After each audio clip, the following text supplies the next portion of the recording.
Selamat malam, saudara-saudara. Sampai bertemu kembali. Selamat bertemu kembali pada mata kuliah sore hari ini, yaitu kebijakan publik. Dalam mata kuliah kebijakan publik ini, hari ini adalah pertemuan kita yang pertama, di mana pada hari-hari sebelumnya kita belum bisa ketemu, maka pada hari ini kita akan mulai mata kuliah kebijakan publik. Dalam kebijakan publik ini ada setidaknya ada 8 proses yang akan kita bahas. Yang pertama yaitu definisi permasalahan.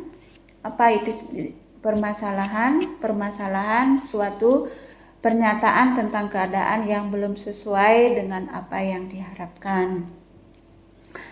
Selanjutnya, definisi adalah permasalahan, yaitu kemampuan merumuskan batasan dengan melihatkan dari sudut yang lain, bukan dari cara yang lazim. Selanjutnya, kebutuhan kebijakan.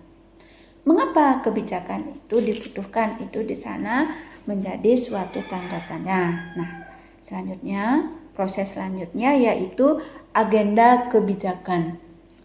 Agenda kebijakan, daftar permasalahan atau isu yang mendapat perhatian serius dikarenakan berbagai hal untuk ditindaklanjuti atau diproses oleh pihak yang berwenang hingga menjadi suatu kebijakan. Proses yang selanjutnya yaitu perumusan kebijakan. Perumusan kebijakan menjawab pertanyaan bagaimana berbagai alternatif disepakati untuk masalah yang dikembangkan dan siapa yang berpartisipasi. Proses selanjutnya yaitu adopsi kebijakan. Penguatan terhadap kebijakan sehingga bisa ditetapkan sebagai keputusan yang kemudian secara pasti diambil kepastian dalam penetapan kebijakan. Proses selanjutnya yaitu implementasi kebijakan. Nah, implementasi kebijakan suatu proses melaksanakan keputusan kebijakan yang biasanya dalam bentuk undang-undang, baik itu undang-undang pemerintah, dan peraturan-peraturan pemerintah. Nah, proses yang terakhir yaitu evaluasi kebijakan. Tentunya dalam evaluasi kebijakan ini menyangkut estimasi atau penilaian kebijakan yang menyangkut substansi, implementasi, dan dampak daripada kebijakan itu sendiri. Seperti mata kuliah yang sebelumnya, di dalam perkuliahan kebijakan publik ini tentu ada kesepakatan yang disepakati baik oleh dosen maupun mahasiswa yang tentunya dituangkan dalam kontrak belajar. Nah, di dalam kontrak belajar ini ada beberapa hal yang harus disepakati, yaitu yang pertama, kuliah secara daring, dilaksanakan secara daring mengingat pandemi yang belum juga berakhir, sehingga perkuliahan secara tidak tatap muka belum bisa dilaksanakan sampai batas waktu yang belum ditentukan, sehingga pada perkuliahan kebijakan publik ini tentunya akan melalui Google Meet, Google Classroom ataupun YouTube. Selanjutnya, mahasiswa hadir tepat waktu atau paling lambat 15 menit setelah perkuliahan dimulai. Setelah itu, mahasiswa tidak diizinkan masuk dan tidak bisa mengikuti perkuliahan yang sedang berlangsung. Mahasiswa wajib hadir 75% sebagai persyaratan ikut ujian tengah semester maupun ujian akhir semester. Mahasiswa mentaati kode etik program studi yang telah ditetapkan. Mahasiswa mentaati Undang-Undang Nomor 11 Tahun 2008 tentang Informasi dan Transaksi Elektronik. Setiap saat dosen akan bertanya dengan menyebut nama sebagai absen kehadiran sehingga dipastikan mahasiswa masih dalam kondisi online. Nah, di dalam penilaian tentunya ada kriteria yang harus ditepati oleh mahasiswa. Yang pertama, tugas dan keaktifan itu bobotnya 25%, ujian tengah semester dan tugas terstruktur itu nilainya mempunyai nilai bobot 30%, dan yang terakhir UAS, ujian akhir semester, itu mempunyai bobot 45%. Nah, dalam mata kuliah kebijakan publik ini tentunya kami sebagai dosen ada harapan terhadap mahasiswa setelah perkuliahan ini berakhir dan setelah mengikuti mata kuliah ini, mahasiswa diharapkan mampu memahami konsep-konsep dan penerapan teori-teori kebijakan publik meliputi perumusan kebijakan publik, isu dan agenda kebijakan pemerintah, model perumusan dan implementasi kebijakan, evaluasi dan dampak kebijakan, serta dapat menyusun analisis dan evaluasi serta skenario kebijakan publik berbasis entrepreneurship.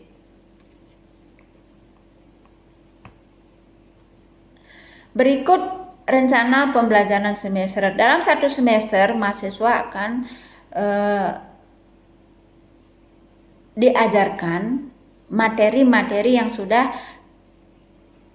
ada dalam RPS ini. Tentunya yang pertama latar belakang pentingnya kebijakan publik, pemahaman konsep kebijakan publik, perumusan kebijakan publik, proses perumusan kebijakan publik itu ada pada pertemuan keempat, isu dan agenda kebijakan publik, model-model perumusan kebijakan publik, implementasi kebijakan publik, model-model implementasi kebijakan publik, evaluasi kebijakan publik, dampak kebijakan publik, analisis kebijakan publik, pendekatan analisis kebijakan publik, analisis dan skenario kebijakan, dan dalam pertemuan terakhir ada pendekatan dalam kebijakan publik.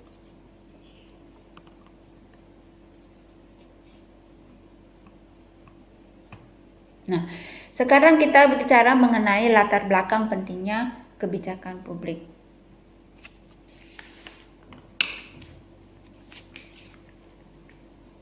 Kebijakan publik penting. Mengapa kebijakan publik itu penting? Nah, penting karena kebijakan dan keputusan oleh mereka yang berkuasa mempengaruhi hampir setiap aspek kehidupan masyarakat setiap hari, sehari-harinya, termasuk baik itu pendidikan, kesehatan maupun keamanan dalam bentuk keamanan nasional. Itulah mengapa kebijakan publik itu penting. Nah, proses administrasi negara dalam proses kebijakan publik, bahkan teori kebijakan publik.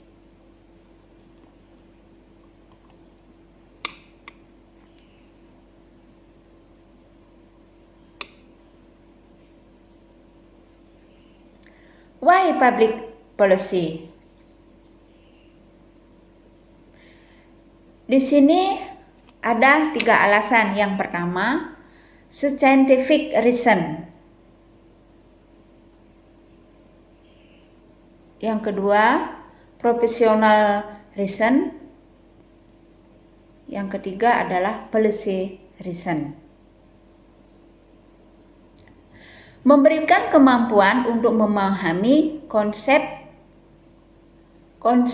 administrasi publik sebagai proses politik, memberikan kemampuan menganalisis dasar pengambilan keputusan dan kebijakan publik, dan dapat menghasilkan keputusan yang tepat dalam merumuskan dan menganalisis berbagai persoalan publik.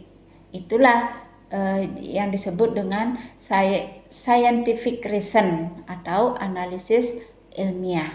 Nah, kemampuan melakukan Alasan yang selanjutnya adalah professional reason.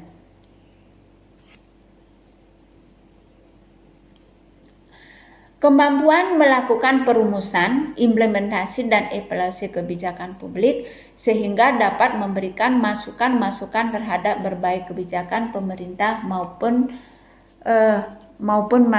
masyarakat. Di sini kompetensi profesionalisme, meningkatkan profesionalitas para pengambil kebijakan baik eksekutif maupun legislatif baik tingkat camat, desa, kabupaten, dan menyangkut tentang kebijakan publik. Tentunya di sini menyangkut tentang kebijakan orang banyak.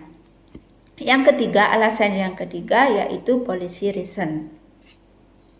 Meningkatkan kualitas kebijakan publik di masa mendatang. Memperbaiki kualitas kebijakan yang bisa meningkatkan kualitas pembangunan, baik itu dalam sumber daya manusia, anggaran, dan pembangunan, bisa meningkatkan kualitas hidup masyarakat.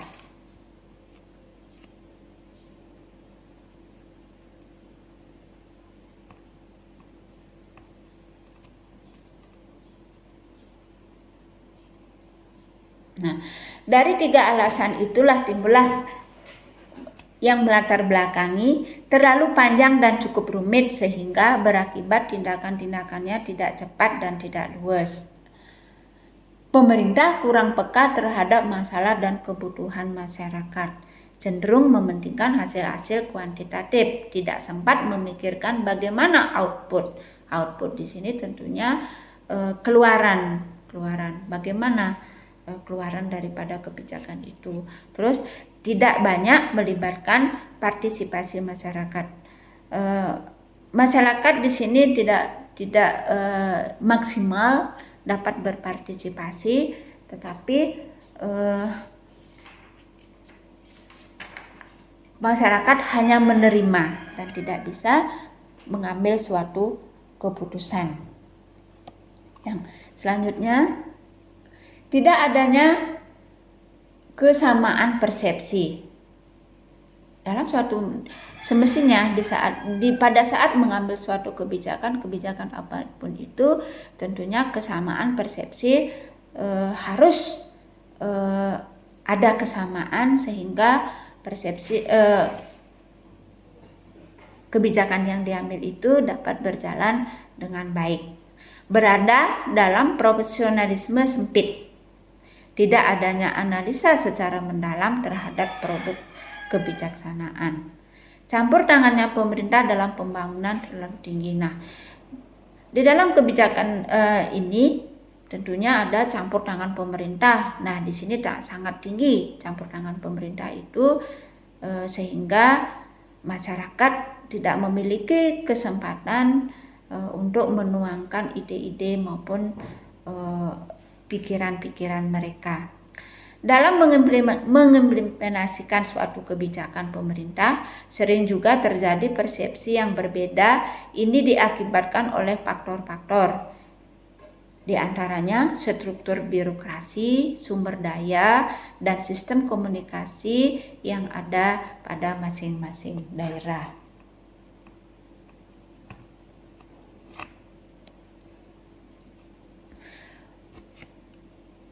Bagaimana kebijakan itu seharusnya? Kebijakan itu seharusnya judgement moral yang tinggi, not in a moral vacuum. Artinya, kebijakan itu tidak kosong atau vakum dari tindakan moral. Maksudnya, moralitas menjamin keadilan masyarakat, memperhatikan nilai-nilai moral masyarakat, penuh etika, tanggung jawab terhadap kepentingan publik. Social agreement, keberpihakan pada rakyat, public spirit. Persetujuan dari, tentunya di sini adanya persetujuan daripada masyarakat. Participatory public policy. Partisipasi masyarakat terhadap kebijakan publik. Contohnya, musyawarah perencanaan pembangunan baik tingkat desa dan kabupaten. Itu di sana masyarakatlah yang berpartisipasi melalui musyawarah. Mudah dimengerti oleh masyarakat. Sinkronisasi antara keinginan rakyat dengan policy maker, public fora, conversation, communicative, comparative, deliberasi. Nah, di sini adanya kesamaan masyarakat dengan pengambil kebijakan, di mana masyarakat ada kesamaan dengan pengambil kebijakan. Mengangkat human dignity and the collective life. Kebijakan dapat mengangkat dan meningkatkan martabat masyarakat.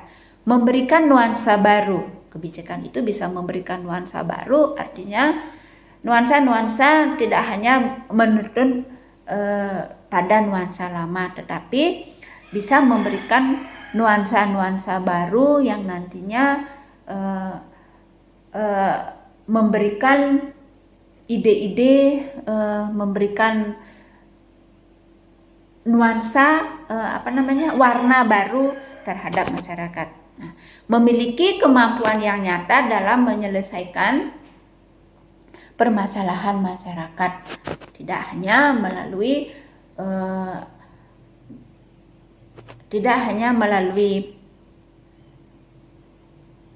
hayalan atau pemikiran, tetapi memiliki kemampuan nyata. Nyata ini benar-benar dirasakan oleh masyarakat dalam menyelesaikan permasalahan yang dihadapi oleh masyarakat itu sendiri. Pentingnya mempelajari kebijakan. Masyarakat merupakan target dari proses pembangunan.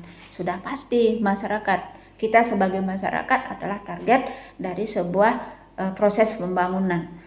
Berhasil atau tidaknya suatu pembangunan itu tentunya dilihat dari perkembangan masyarakat itu sendiri. Apakah masyarakat itu sudah bisa menerima apa yang sudah direncanakan oleh pemerintah? Apakah masyarakat itu dalam kesehariannya bisa mengalami peningkatan, baik itu peningkatan dalam bidang ekonomi, sosial, dan yang lainnya. Itulah mengapa masyarakat merupakan target daripada proses pembangunan. Masyarakat merupakan instrumen pembangunan. Sudah tentu masyarakat itu merupakan instrumen. Instrumen itu artinya bagian daripada pembangunan itu, bahkan yang paling penting itulah pokok daripada proses-proses suatu pembangunan. Masyarakat mempunyai hak untuk menikmati hasil pembangunan. Ini juga masyarakat tentunya memiliki hak. Masyarakat memiliki hak menikmati hasil pembangunan. Pembangunan apa yang telah dihasilkan, tentunya masyarakat memiliki hak menikmati dari hasil daripada pembangunan itu sendiri. Baik itu pembangunan berupa infrastruktur. Kita ambil contoh pembangunan infrastruktur yang ada di Singaraja ini, salah satu contoh pembangunan pembangunan Gor Buanopadre. Itu kan masyarakat berhak menikmati hasil dari pembangunan itu, tentunya diperuntukkan bagi kepentingan umum, tidak untuk kepentingan pribadi. Contohnya dalam masyarakat, salah satu masyarakat mempunyai hobi, dia menyalurkan hobinya, hobi olahraga, tentunya lari kepada Gor Buanopadre. Di sana masyarakat bisa menikmati infrastruktur hasil pembangunan yang sudah dilaksanakan. Sekarang kita bicara pada peran administrasi negara dalam proses kebijakan publik. Administrasi negara ialah keseluruhan kegiatan yang dilakukan oleh seluruh aparatur pemerintah dari suatu negara dalam usaha mencapai tujuan negara. Itu menurut Seagian 1996 halaman 8. Nah, selanjutnya Douglas dalam Stigmall 1992 mengemukakan public administration is the production of good and service designed to serve the need of citizen. Selanjutnya, menurut Kendall dan Plano dalam Keban 2008 mengemukakan bahwa administrasi publik adalah proses di mana sumber daya dan personal publik diorganisir dan dikoordinasikan untuk memformulasikan, mengimplementasikan dan mengelola, memanage keputusan dalam kebijakan publik. Nah, kesimpulannya adalah bahwa semua yang dilakukan oleh administrasi negara memiliki peran menyusun, memonitoring, dan melaksanakan dan mengevaluasi serta menyiapkan instrumen kebijakan publik meliputi pengaturan, tindakan pejabat, layanan publik, dan pengambilan keputusan pemerintah.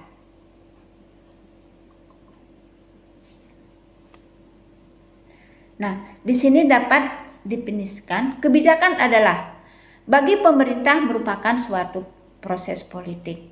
Kebijakan itu bagi pemerintah adalah suatu proses politik. Nah, merupakan alokasi nilai-nilai dalam masyarakat. Sudah tentu kebijakan itu ada alokasi nilai-nilai dalam masyarakat.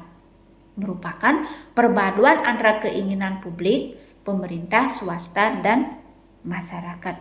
Nah, di sini adanya perpaduan baik itu pemerintah, swasta maupun masyarakat itu kebijakan. Terus membentuk jaringan kepentingan atau jaringan kebijakan publik yang dapat memperkuat kepentingan masyarakat. Artinya membentuk jaringan kepentingan atau jaringan kebijakan publik yang dapat memperkuat kepentingan masyarakat. Tentunya kepentingan masyarakatlah di sini yang diutamakan. Nah,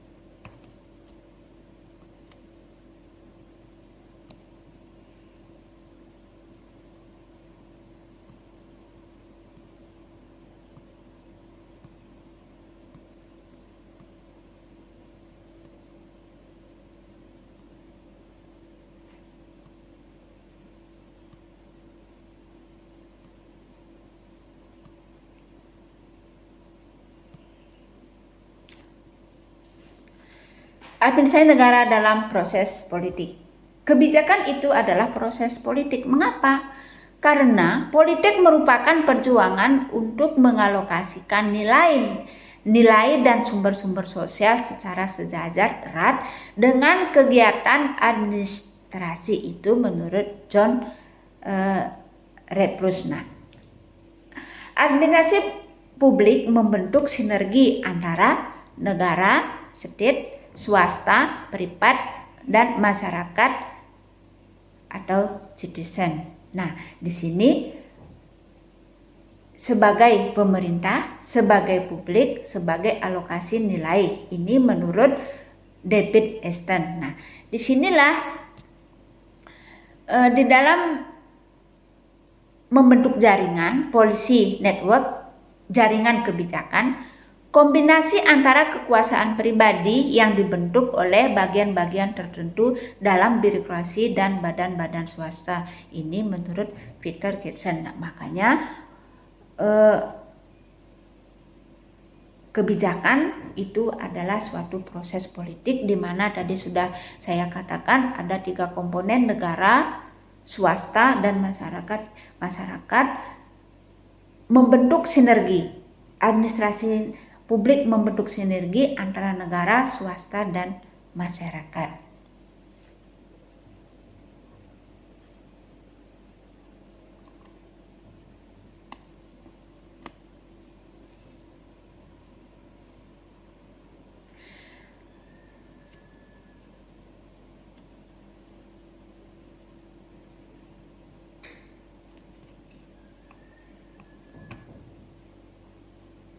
Dari proses politik itu,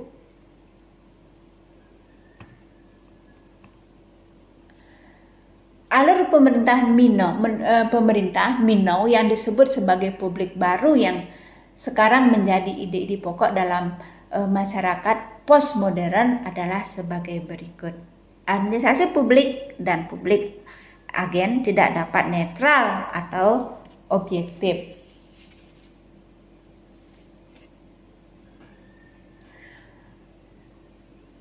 Teknologi dianggap manusiawi. Artinya, menciptakan teknologi yang ramah lingkungan dan mampu meningkatkan harkat dan martabat manusia. Teknologi yang ramah lingkungan. Kita ambil contoh, meningkatkan harkat dan martabat manusia ini. Yang ramah lingkungan, salah satu contohnya energi yang ramah lingkungan, pembuatan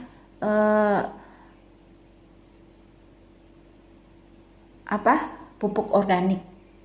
Itu kan menggunakan bahan-bahan organik yang tentunya ramah bagi lingkungan. Birokrasi sering tidak efektif seperti strategi organisasi.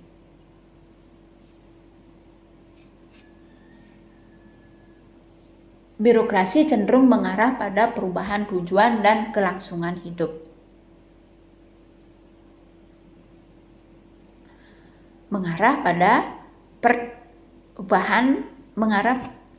Birokrasi cenderung mengarah pada perubahan tujuan dan kelangsungan hidup. Hanya perubahan tujuan dan kelangsungan hiduplah yang selama ini birokrasi itu mengarah pada hal perubahan tujuan dan kelangsungan hidup.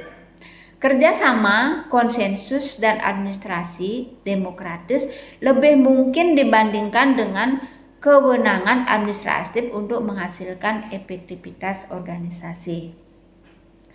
Konsep-konsep modern administrasi publik harus dibangun dengan logika lokal dan post-positif demokratis, lebih mudah beradaptasi, lebih responsif terhadap perubahan keadaan sosial, ekonomi, dan politik. Nah, ini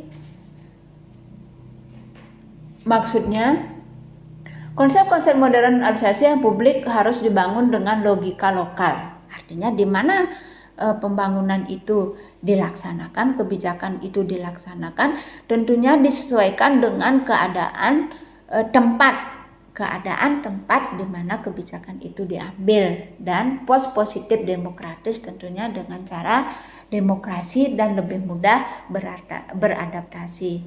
Apabila kebijakan itu sudah diambil sesuai dengan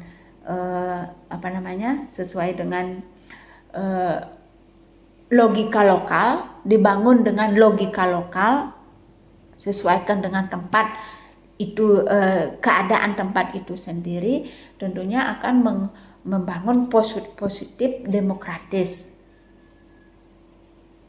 demokrasi, terjadinya demokrasi dan akan lebih mudah beradaptasi.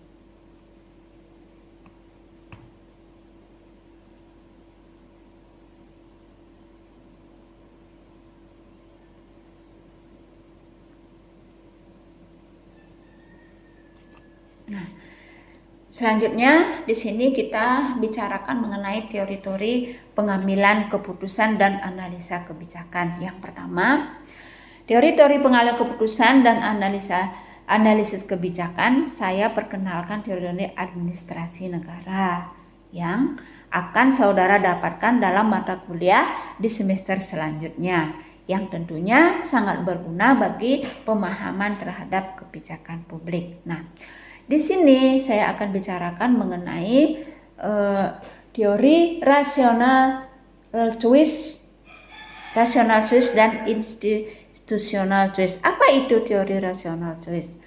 Rational choice, teori rasional dalam memilih alternatif yang ada, tentunya menggunakan rasional baik, pengetahuan, pengalaman maupun ekonomi. Nah, dalam rational choice ini yang digunakan adalah secara rasional, masuk akal. Sering kita bicara apakah itu rasional atau tidak. Nah, inilah dalam rational choice ini dipergunakan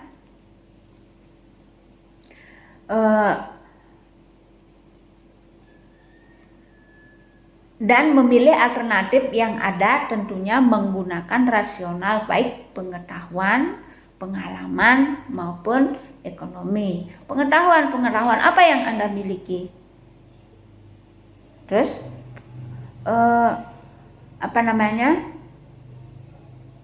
pengalaman apa yang Anda miliki?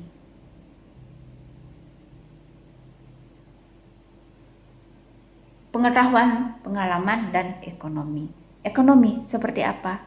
Nah, itu salah satunya kita bisa mengambil keputusan suatu memilih secara rasional itu menggunakan pengetahuan, pengalaman, baik itu pengetahuan di bidang ilmu yang kita miliki itu bisa dijadikan menjadi salah satu pilihan. Nah, selanjutnya yaitu institutional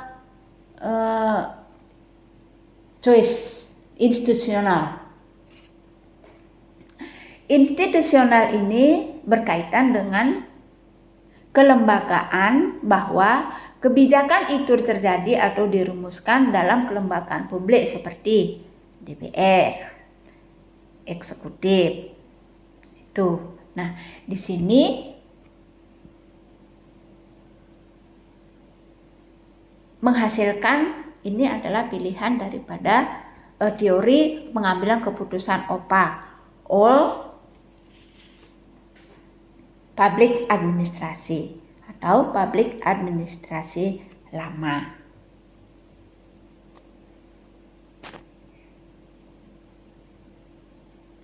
Selanjutnya, principal agent. Apa itu principal agent? Principal agent teori-teori prinsip-prinsip agensi. Artinya, beberapa kebijakan publik dari segi perumusan maupun implementasi melibatkan agen-agen di luar pemerintah dan mematuhi prinsip-prinsip tertentu yang dituangkan dalam sebuah kebijakan.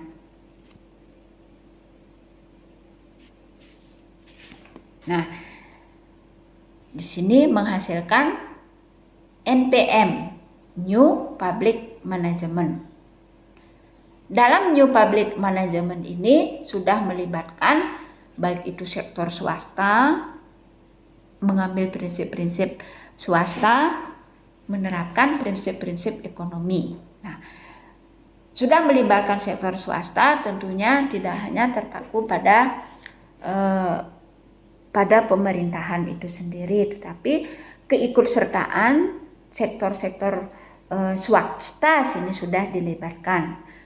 Mengambil prinsip-prinsip swasta, tentunya dalam prinsip-prinsip swasta itu ada prinsip-prinsip yang benar-benar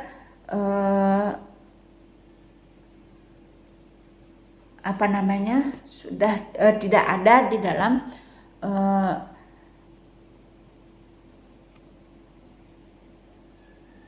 OPA, All Public Administrasi. Nah, terus menerapkan prinsip-prinsip ekonomi. Nah, di sini menerapkan prinsip-prinsip ekonomi, kita ketahui apa itu prinsip ekonomi. Tentunya di dalam prinsip ekonomi, saudara pasti sudah tahu salah satu jargonnya adalah pengeluaran sedikit-dikitnya tetapi pemasukan yang sebanyak-banyaknya, atau dengan kata lain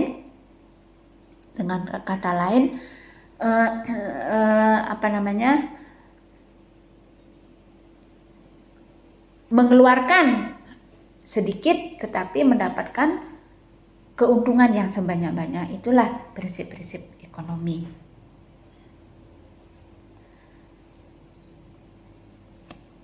Selanjutnya, public choice Tentunya public choice itu adalah pilihan publik, pilihan masyarakat. Dari public choice, public appeal, citizen charter, deliberate, dan governance. Nah, public appeal itu diskusi publik dalam upaya untuk mewujudkan proses demokrasi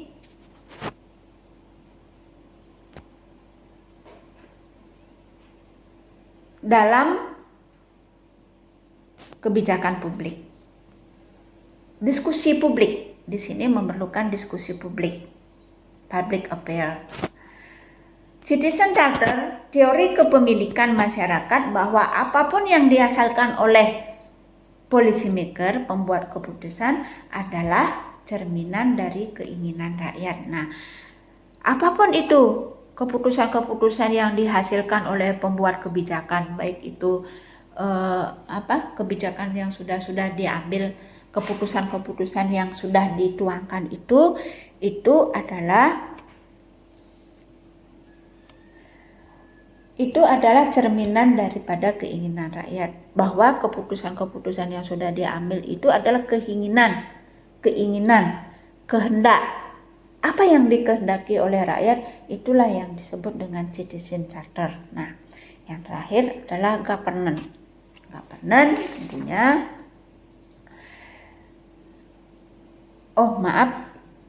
sebelumnya adalah deliberative, musyawarah mufakat dan menghasilkan keputusan yang baik. Nah, deliberative ini adanya musyawarah mufakat dari masyarakat, dari rakyat,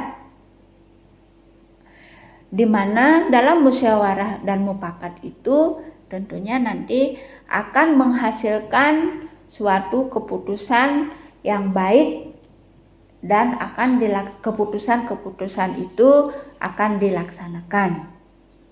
Tentunya akan dilaksanakan oleh rakyat karena keputusan itu sudah dihasilkan melalui musyawarah dan mufakat. Yang selanjutnya adalah governance. Governance, tata kelola pemerintah yang diwujudkan dalam kebijakan publik. Cirinya adalah adanya sinergi pemerintah, swasta, dan rakyat. Nah, ini di dalam governance ini, tata kelola pemerintah yang diwujudkan dalam kebijakan publik.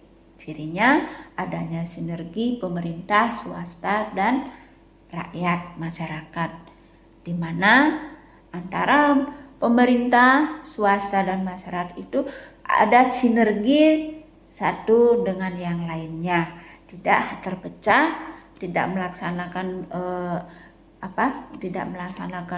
tersendiri-sendiri, tetapi di sini ada satu kesatuan bersinergi, baik itu dari pemerintah, swasta, dan rakyat. Nah, dari public choice, public appeal, citizen charter, deliberative, dan government inilah menghasilkan NPS, New Public Service. New Public Service itu mengarah pada pelayanan masyarakat, tidak hanya pada dirinya sendiri. Seperti kita ambil contoh di saat sekarang ini,